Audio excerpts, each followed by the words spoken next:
Olá, eu espero que vocês estejam bem. E no vídeo passado, né, esses dias eu fiz... eu tava enroscada aqui, gente. Esses dias eu tava conversando um pouquinho com vocês sobre a estrutura básica do que pensar quando a gente entra num mestrado acadêmico, né? Ou melhor, o que esperar, por que decidir por um mestrado acadêmico. Hoje eu queria falar um pouco, assim, das etapas básicas. Então, assim, cada vez mais, né, existem diferentes perfis de pessoas que entram no mestrado. Inclusive, né, acho importante dizer que o mestrado, ele pode sim ser para você, que é uma pessoa que trabalha, que você não tem, assim, disponibilidade, né, integral, mas é possível, se você conseguir conciliar o trabalho com o mestrado, eu recomendo, sim, é possível. Se vocês entrarem no meu Lattes, vocês vão ver que eu tenho aí um número não tão grande de orientações, mas já orientei alguns trabalhos, ótimos trabalhos, e todos os meus alunos foram alunos trabalhadores e trabalhadoras, ou seja, todas as minhas orientações, todo o trabalho que eu venho desenvolvendo no mestrado hoje, são com pessoas que estão trabalhando, né? Eu não tive nenhum aluno ou aluna que estivesse integralmente dedicado ao mestrado. E aí é mais importante ainda nesse contexto, né, em que cada vez mais a gente tem pessoas no mundo do trabalho também fazendo mestrado acadêmico, procurando desenvolver uma pesquisa de qualidade, é a conversa de hoje, que é pensar assim, qual que é a estrutura, o que que eu vou desenvolver, o que que eu preciso desenvolver para ser mestre. Também gostaria de dizer que essa conversa, ela também é geral, né? E eu vou falar desse meu lugar aqui, que é um lugar de professora, num mestrado acadêmico avaliado pela CAPES, numa instituição privada. Então, cada instituição possui o seu método de entrada, né? As seleções de mestrado, as seleções de doutorado, um calendário específico. Mas a minha conversa aqui é de aspectos gerais e principalmente voltado, né, para este aluno, para essa aluna que está nesse contexto do qual eu faço parte. Então, a primeira coisa, né, aqui no nosso programa de mestrado, não é necessário que o aluno ou a aluna desenvolva, antes de entrar, um projeto de pesquisa, tá? Então, a gente sabe, eu mesma, quando eu fui fazer mestrado, eu precisei desenvolver um projeto de pesquisa para a seleção do mestrado, em que eu indicava qual seria o meu caminho de pesquisa. No meu programa, isso não é necessário. Em alguns outros pode ser necessário, né? E essa é uma etapa que gera muita ansiedade, especialmente se você ainda não entrou num mestrado, né? Como que você vai desenvolver esse projeto e tudo mais. Aqui, né, aqui na Unicesumar, no programa de mestrado em gestão do conhecimento nas organizações, é necessário fazer sim, né, uma seleção de entrada, a gente tem entrevista, a gente tem a prova, tem um edital. Então, primeira coisa, estou interessado em um mestrado e ainda não entrei, eu preciso olhar o edital, saber o número de vagas, como né, essas vagas, como elas são, se há bolsas de estudo, se não há, se há algum convênio, se não há, né? Mas aqui, pensando o seguinte, ok, fiz a minha matrícula no mestrado, hoje é meu primeiro dia, né? E aí, o que eu vou esperar? Eu tenho cada vez mais recebido alunos e alunas que têm muito interesse, que têm um sonho em fazer mestrado, que desejam estudar mais, se aperfeiçoar, mas não necessariamente estão familiarizados com as etapas básicas do que um mestrado acadêmico exige, tá? E isso não tem problema nenhum. Esse vídeo é justamente para tentar ajudar você, porque às vezes nem sempre no seu primeiro dia de aula, nas primeiras semanas, você tem essas explicações. Às vezes as pessoas pressupõem, né, que todo mundo já sabe como se estrutura. Então, é uma conversa muito simples, mas ao mesmo tempo que pode te ajudar. A primeira coisa a se pensar é que eu entrei, né, no meu mestrado E aí, a partir da data da minha matrícula, eu preciso pensar que eu tenho 24 meses para finalizar o meu mestrado, né? Esse é o prazo ideal. Claro que você pode terminar um pouquinho antes. Se você precisar terminar um pouquinho depois, no nosso caso, é necessário fazer um requerimento que deve ser também aprovado pelo nosso colegiado, né? Mas pense o seguinte, é muito importante você ter esses 24 meses como meta e entender o que você precisa encaixar nesses 24 meses. Então, quando eu tenho, né, uma primeira conversa com os meus orientandos e minhas orientandas, e se você for meu orientando e minha orientanda, esse vídeo já ajuda um pouco a contextualizar tudo isso, né?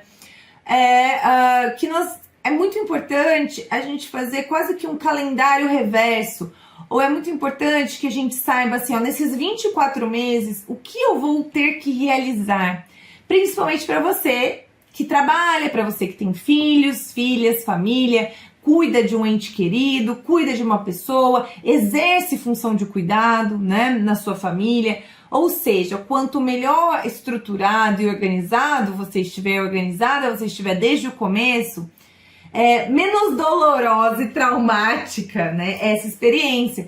Porque o que a gente não quer é que o mestrado se torne, né, algo assim muito sofrido. É claro que fazer um mestrado vai exigir disciplina e vai exigir dedicação. Mas se você gosta de estudar, se você gosta de se aperfeiçoar, se você gosta do conhecimento, não precisa ser uma jornada ingrata, pode ser uma jornada muito grata, né? E eu tenho visto isso em muitos alunos e alunas, tá? É uma jornada pessoal de grande transformação, inclusive não só acadêmica, porque o conhecimento, ele nos empodera, ele nos transforma no sentido da gente interpretar o mundo, de se colocar no mundo. Mas, né, eu acabo filosofando um pouco. Esse vídeo não é um vídeo filosófico sobre como o mestrado pode fazer bem a sua vida. Aliás, se esse for um tema interessante, acho que eu poderia dividir com vocês, e também se vocês se interessarem em saber um pouco da minha trajetória pessoal, eu posso falar disso num outro momento, né? Mas o que eu quero dizer pra você, bom, você tem 24 meses, entrei no meu mestrado, quais são as primeiras coisas, o que eu preciso fazer? No nosso programa de mestrado, é necessário, neste momento, a definição do orientador, da orientadora. Então, por que isso acontece? Porque como nós não temos um projeto a priori, né, os alunos, eles entram no nosso mestrado, a definição da orientação, ela vem após a matrícula e logo, né, nos primeiros meses de aula. Então, a primeira coisa que eu vou dizer a você é entrar no currículo Lattes dos professores do mestrado. Entrei no mestrado, como que eu vou identificar se eu gosto de tal temática, eu ainda não desenvolvi um projeto? No nosso caso, nós temos 2 linhas de pesquisa, né, no projeto, no programa em que eu participo, em que eu sou professora. Então, atualmente eu sou professora da linha das organizações. O nosso programa de pós-doutorado, o nosso programa, um dia a gente chega lá, né? O nosso programa de mestrado, ele tem a linha da educação. Então, dentro da linha da educação tem alguns professores, dentro da linha das organizações tem outros professores. É claro que todos os professores são professores do programa de pós-graduação, todos os professores podem orientar todo mundo. Mas aí entra a grande questão, né? Você vai se inserir dentro de um programa de pós-graduação em que vai ter um corpo docente aí de 12 professores no mínimo, e esses 12 professores são pesquisadores, são pessoas que estão dedicando sua vida à pesquisa. Então é muito importante que a pesquisa que você vai desenvolver no seu projeto de mestrado, né, nesses seus 24 meses de mestrado, seja uma pesquisa que tenha relação com os temas de pesquisa de algum dos orientadores. Nossa, professora, mas eu olhei lá o currículo de todos os professores e não achei nada que fosse o meu desejo de pesquisa. Bom, então você deve procurar um programa de pós-graduação que tenha alguém com a condição de lhe orientar.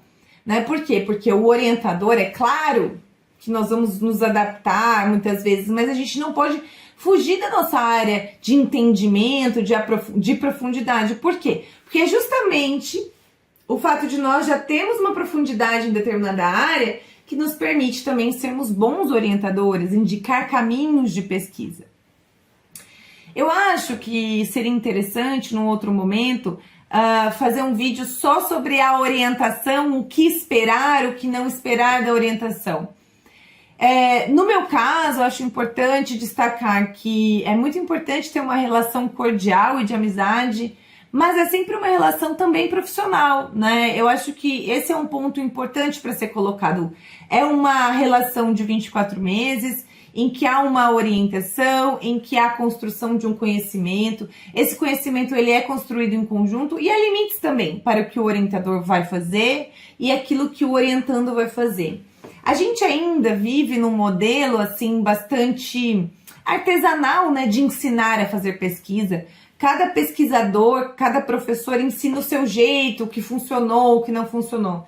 Mas cada vez mais vocês têm acesso aí a uma série de ferramentas e uma série de conhecimentos e acesso à comunicação que permite que você também busque autonomamente, né, ferramentas para a sua pesquisa, conhecimentos sobre a sua pesquisa e não dependa inteiramente do orientador.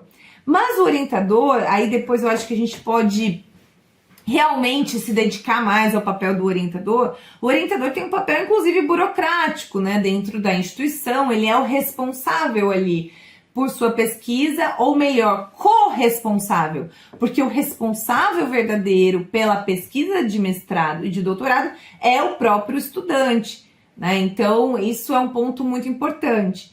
Os acordos são feitos para que exista uma boa relação de orientação. Então vamos lá, neste programa de pós-graduação, quais são as etapas necessárias? O que você tem que esperar? A primeira coisa, estabelecer quem vai ser o seu orientador, sua orientadora, e ainda, né, no nosso programa de mestrado é possível que tenha a figura do co-orientador, ou seja, uma segunda pessoa para auxiliar neste processo. Mas a co-orientação também é combinada junto com a orientação, tá bem? Então, este é o primeiro ponto, né? Lembre-se o seguinte, quem é que tem o interesse em concluir o mestrado em 24 meses? Você. Então, você deve buscar o seu orientador, você deve estabelecer essa relação, você deve buscar entender quais são os passos que você vai tomar e sempre ser o protagonista responsável pela sua pesquisa. Sempre lembrando, existe o papel do orientador, mas existe o papel do estudante que vai estar se tornando um pesquisador autônomo. Então, no nosso programa, a gente tem, né, primeira coisa necessária, então, definir uma orientação. Por que definir uma orientação? Porque o seu orientador, a sua orientadora vai te ajudar a definir os elementos fundamentais do seu projeto de pesquisa. Então, você vai ter aulas sobre projetos de pesquisa, você vai ter metodologia de pesquisa, você vai ter seminários de pesquisa, mas, além disso, é fundamental que você busque aqui, ó, no YouTube, busque em outros lugares como eu vou elaborar um projeto de pesquisa. No nosso programa de mestrado, por exemplo, na página do programa, você tem acesso a um modelo, que é o modelo que nós vamos utilizar como base para a qualificação. Então, vamos lá, nós já vamos falar sobre a qualificação. Então, primeira coisa, eu preciso de um orientador. Meu orientador vai me ajudar a elaborar meu projeto de pesquisa e a minha pesquisa como um todo nesses 24 meses. Outro ponto que eu preciso estar atento, atenta.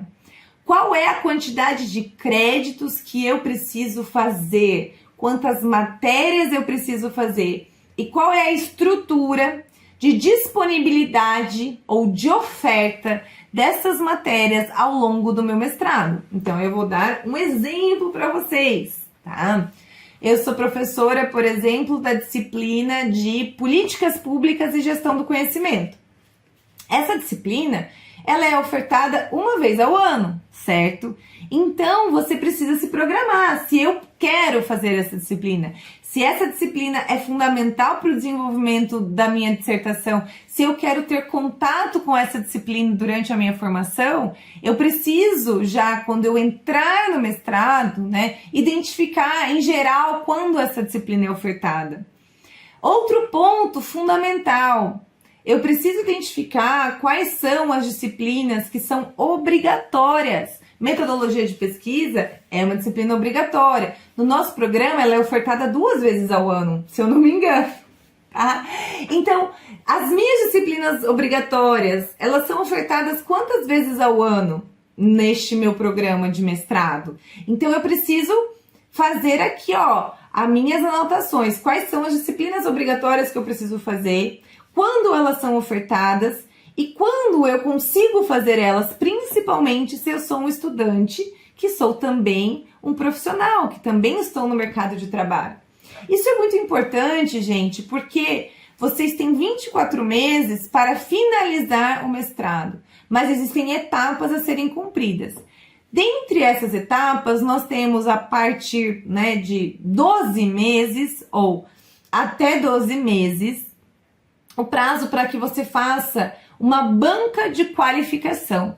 A banca de qualificação é o momento do mestrado em que você vai defender, mais ou menos assim, a sua ideia de pesquisa, o seu projeto de pesquisa, o seu objetivo geral e principalmente a sua estrutura de pesquisa. Eu, como orientadora, né, todos os meus orientandos e orientandas, na banca de qualificação, a gente tenta aproveitar ao máximo a banca de qualificação para oferecer não só um esqueleto de projeto, mas já oferecer, por exemplo, né, o capítulo teórico da dissertação, já trazer elementos da metodologia da dissertação, para que a banca leia esse projeto, né, que leia esse trabalho e possa de fato dizer, legal, você está indo no caminho certo, essa metodologia pode ser melhorada aqui, tal coisa pode ser melhorada aqui. Então, tenham muita atenção, porque em 12 meses, então eu entrei no mestrado, em 12 meses a minha meta é a qualificação.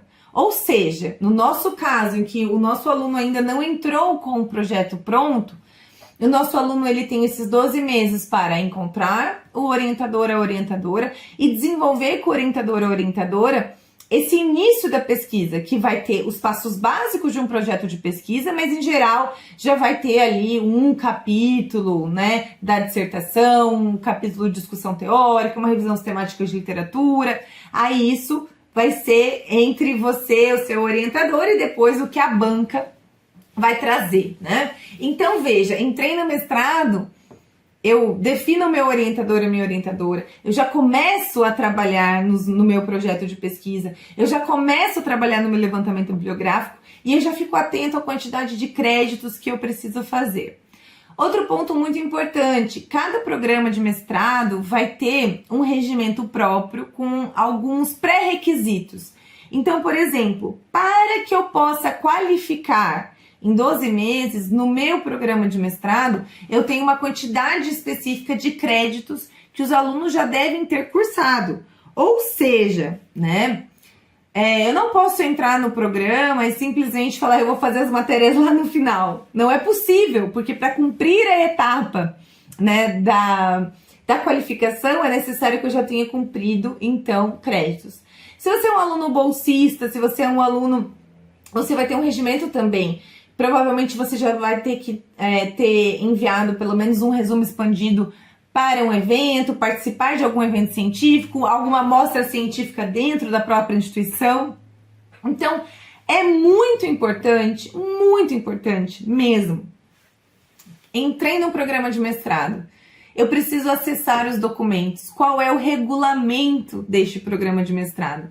Além das disciplinas, eles me pedem, eles me exigem alguma coisa? Aqui nós temos, além das disciplinas, nós temos uma quantidade de créditos que são referentes a atividades extra, ou seja, participação em grupo de pesquisa. Então, se eu preciso participar em grupo de pesquisa, eu também preciso identificar quando são as reuniões desse grupo de pesquisa.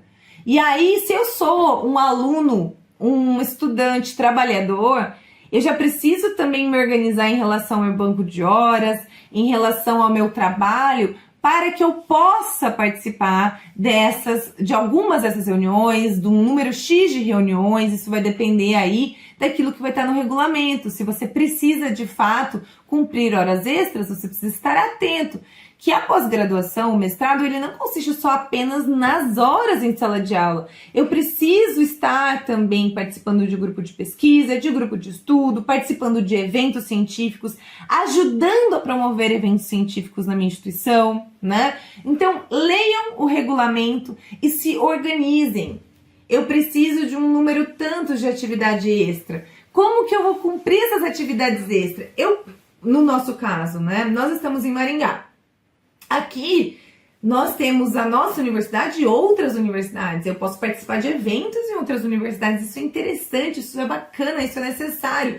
Eu posso participar de grupos de pesquisa não só aqui, né, na minha universidade. Então, isso tudo é muito importante. Eventos, cada vez mais a gente tem eventos híbridos, eventos online que permite essa participação. Mas veja, eu entrei no mestrado, eu preciso sim parar e fazer um plano de ação, estruturar a minha vida para dar conta disso de uma forma tranquila, porque se eu conseguisse passar todas essas coisas, né, eu consigo sim. Eu tenho alunas aí, ó, com filhos, com casa, com uma quantidade grande de horas como professoras em sala de aula e que, claro, com muito suor tem dado conta de finalizar o mestrado. É possível com muita disciplina e organização, tá?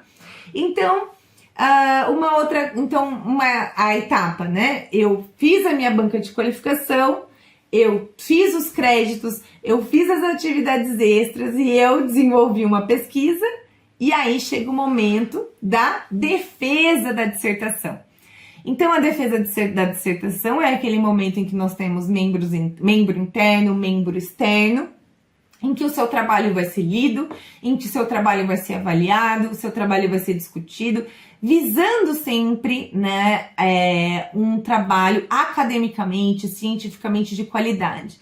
Nenhuma banca, ou melhor, não deveria existir nenhuma banca com rusgas pessoais, com questões, pelo contrário, as bancas hoje, pelo menos a maioria das bancas que eu participo, são bancas que tentam pensar a estrutura do trabalho, como otimizar os dados que a pessoa coletou, como transformar isso em, talvez, né, num elemento ainda mais atraente para o público. Muitas vezes a banca reconhece que aprende com o trabalho do aluno, da aluna, né? Mas é necessário que a gente esteja realmente preparado para esse momento de banca, para realmente defender o nosso trabalho, defender o que foi feito nesses 24 meses de pesquisa. Então vamos lá. Quais são as etapas, né, que eu preciso levar em conta? Eu preciso levar em conta, então, a orientação, o projeto de pesquisa, os créditos, as atividades extras, a minha banca de qualificação, a minha banca de defesa. Esses são os pontos básicos de um mestrado, mas ainda não acabou. Eu vou até tomar um golinho de água porque ainda não acabou. Você também precisa ter muita atenção a uma coisa. No nosso mestrado aqui, na Unicesumar, mas isso vale para todos, nós temos muitas pesquisas que usam fontes primárias de dados. O que isso quer dizer? Eu vou fazer entrevistas, eu vou aplicar questionários, né? Eu vou fazer uma observação em uma sala de aula, em uma empresa, em uma organização. A partir do momento que a gente vai ter contato com outras pessoas, direto, ou seja, eu não vou pegar dados do IBGE, eu não vou pegar dados que estão disponíveis na internet. Não, eu vou trabalhar, ou seja, não estou trabalhando com dados secundários, eu estou trabalhando com dados primários e que têm relação direta com seres humanos. Eu preciso, necessariamente, submeter o meu trabalho ao Comitê de Ética em Pesquisa. Bom, o que isso quer dizer? Quer dizer que isso precisa estar também previsto no seu esquema, no seu cronograma, na sua organização. Por quê? Porque o Comitê de Ética em Pesquisa, e eu fiz parte do Comitê de Ética em Pesquisa durante 3 anos aqui na minha instituição, a gente tem um calendário de reuniões, certo? Então, todo em janeiro, você vai entrar na página do Comitê de Ética em Pesquisa da sua instituição e vai identificar o calendário e o fluxograma necessário. Então, por exemplo, se eu quero começar a coletar dados, vamos supor, em agosto, eu tenho que pensar que eu só posso começar a coletar esses dados depois que eu tiver uma aprovação do Comitê de Ética em Pesquisa. Para que eu tenha uma aprovação até agosto, eu necessariamente preciso que o meu trabalho tenha sido aprovado. Mas pense só, em geral, os comitês de ética em pesquisa têm recesso em julho. Então não adianta eu submeter o meu trabalho em julho. Outra coisa que eu preciso levar em conta, quantas reuniões o Comitê de Ética em Pesquisa tem? Em geral, 2 no mês, 3 no mês. Então, o meu trabalho ele vai entrar numa fila, certo? Se eu quero coletar dados em agosto, eu digo para vocês, é muito tranquilo vocês submeterem lá em maio esse projeto, lá no Comitê de Ética. Por quê? Você pode fazer isso em junho? Pode, mas eu diria maio você tem muito tempo. Para quê? Para que se ficar pendente por alguma falta de documentação, para que se ficar pendente por algum esclarecimento que o Comitê de Ética precise, você tem um tempo hábil e não vá prejudicar o seu cronograma da pesquisa, tá? Existe, e eu peço para você, assista os vídeos sobre o Comitê de Ética em Pesquisa, leia sobre o Comitê de Ética em Pesquisa. Num outro momento, eu posso trazer pelo menos um fluxograma básico, né? Os meus alunos e alunas, eu digo assim, não precisa ter medo do Comitê de Ética em Pesquisa. Na verdade, é você explicar como que você vai ter esse contato com as pessoas e ter uma documentação, por exemplo, se você vai fazer uma observação numa empresa, né?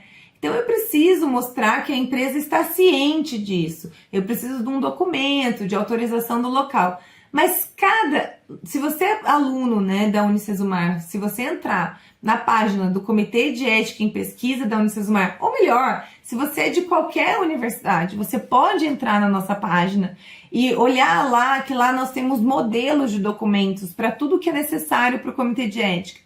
Há vídeos explicativos de como funciona o Comitê de Ética em Pesquisa. E você pode usar esses modelos, inclusive, para a sua universidade, né, para a sua instituição, tá? Por que eu estou falando isso? Porque é muito necessário ter atenção aos prazos, né? E ter atenção ao processo que exige, né, estar no mestrado e finalizar o mestrado. Então, assim, a pesquisa, ela é a parte substantiva e principal, desenvolver a dissertação de mestrado, mas junto com ela tem uma série de outras atividades, né? As aulas, os eventos, né? A escrita de um artigo científico para um evento científico, para uma revista científica, né? Atenção aos prazos do Comitê de Ética. Então, entrei no mestrado, eu tenho que ter atenção a tudo isso. Peguem esse vídeo aqui, anotem essas etapas e aí depois olhem no calendário de vocês. Eu tenho daqui até tal dia para fazer a defesa. E aí eu começo a fazer uma lógica reversa. Como que eu faço? Se a minha defesa, ela tem que ser um exemplo aqui, tá, gente? Dia 3 de março, a minha banca, né, tem que estar com o meu texto 30 dias antes. Então, se eu vou defender em março, a minha dissertação tem que estar pronta em fevereiro. Para minha dissertação estar pronta em fevereiro, né? Quanto tempo eu vou necessitar de coleta de dados? Quanto tempo eu vou precisar passar no Comitê de Ética? Eu vou ter os créditos concluídos? Quando que é o ideal fazer a minha qualificação? Quando eu desejo? E trabalhe com metas, entendendo sempre, né, que as metas elas não são prisões, nós não somos prisioneiros dessas etapas, mas a compreensão dessas etapas me ajuda a passar pelo processo de uma forma consciente, de uma forma autônoma e de uma forma, assim, protagonista do processo, tá? E é isso que eu desejo para todos vocês. Então eu concluo dizendo bons estudos, força, que vai dar tudo certo. Um grande abraço.